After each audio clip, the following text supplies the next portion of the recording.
This video was brought to you by Gamersgate.com. Download games anytime, anywhere. Skip it up and that up. I'm so glad I sat on this story for a day because my opinion has changed on it entirely. Because I had time to sit down and think about the Nintendo 2DS.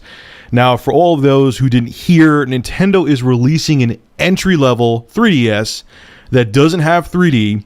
It's not clamshell design. It's literally a slab. It kind of looks like a weird shaped piece of cheese tablet.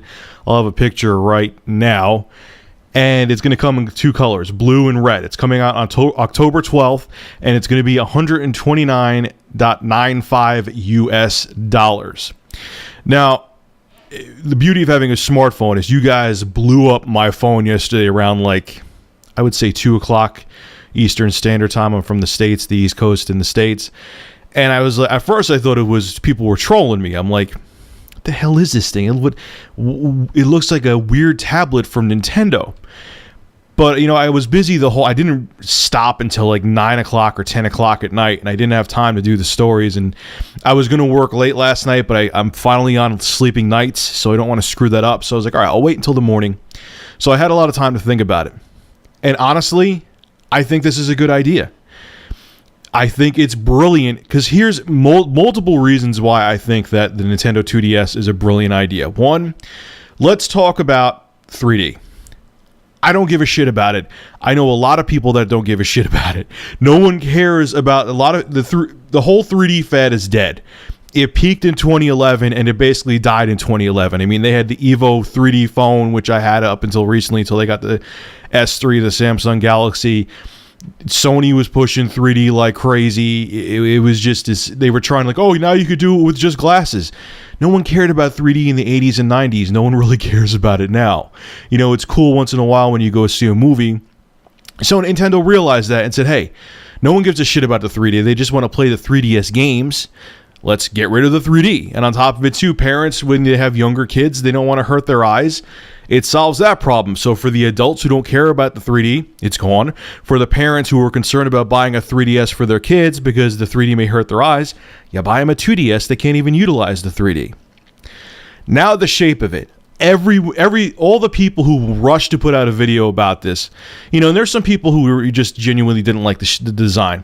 And at first I was one of them too. I'm like, all right, I like the price. Price is cheap. I like the fact they got rid of the 3D, but what the hell is with the shape?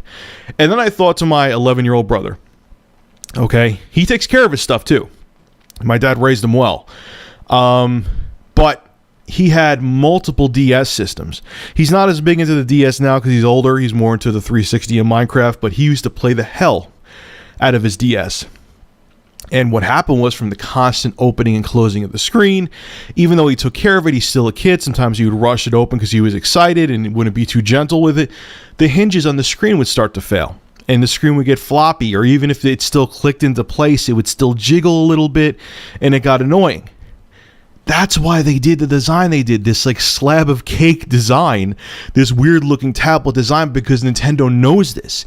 Yes, I understand it's not going to be as portable, you can't put it in your pocket and all that, but they realized that, especially because they're trying to market this mostly towards very young kids, if they went to that design, the clamshell, that you'd have a bunch of angry people because within 6 months, at best, that screen would break and wear out. I know this firsthand because I have an 11-year-old brother. Even his friends, too. I used to see their DS, my little cousins, all the screens would be flopping on them. It's not that they're built poor, but when you have that clamshell design, that's kind of an inherent flaw with it. Eventually, even laptops. Think about, believe me, you guys know I take care of my stuff.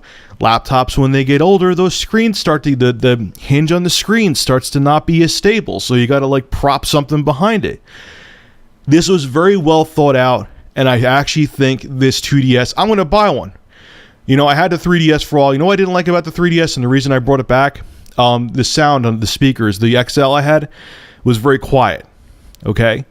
But this, I think, but besides that, I'm going to buy this. It's cheap. I want to play that Zelda game that's coming out that's a tribute to Link to the Past. I can't think of it right now. But this was a very smart move. And to be honest with you, I thought this would have been the logical step from the 3DS, not making the 3DS XL.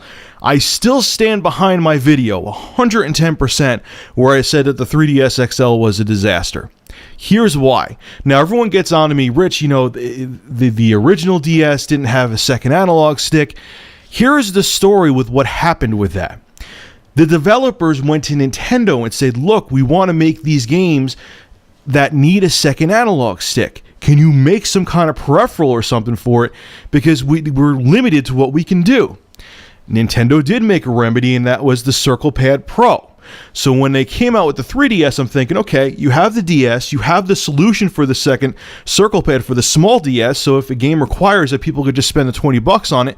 Now you're going to make the 3DS XL with the second analog stick, so everyone's happy. The original 3DS will have that little extra piece of plastic you got to add on, and the second 3DS XL has the second Circle Pad. It didn't. I still think that's a colossal failure. But whatever, that's spilled milk now. I see funny people complaining in the comments under news articles on the 2DS. Oh, why did they put the second Circle Pad on there? It's too late now, man. The 3DS has been out for a couple years. It's milk that's been spilt for so long that it's curdling and rotting. Like, it's too late to. If they added a second Circle Pad on the 2DS, then that would be a stupid move. But at the time when the 3DS XL came out, it would have been a smarter idea. But I don't, people were complaining about the fact that it didn't have that. It's too late. But anyway, the bottom line is, yeah, it's a funky design. I'm going to do a review on it when I get it. It seemed comfortable. In the video I saw from Nintendo, people looked like it was, obviously it's a commercial from them, but it looked like it was comfortable in their hands. It'll be interesting to see if it actually is comfortable, but I get why they did it. I think this is a logical step to do with the 3DS hardware. I'm surprised they didn't do it sooner, and I give it a thumbs up. Yes, I'm serious. Anyway, folks, make sure to rate, comment, favorite, and subscribe. And as always, thank you for supporting Review Tech USA. Have a good one. And if you didn't play Castlevania Lords of Shadow on the consoles and you're only a PC gamer, huge shout out to Gamersgate for giving me a copy of this. Pick up this game. You get all the extra content that was downloadable content for the consoles with it too, and it runs at 60 frames per second on both my gaming laptop and my desktop PC, so you don't need powerful hardware. It looks great, runs at 60 frames per second, and this is a hell of a Castlevania game. I think it was very underrated.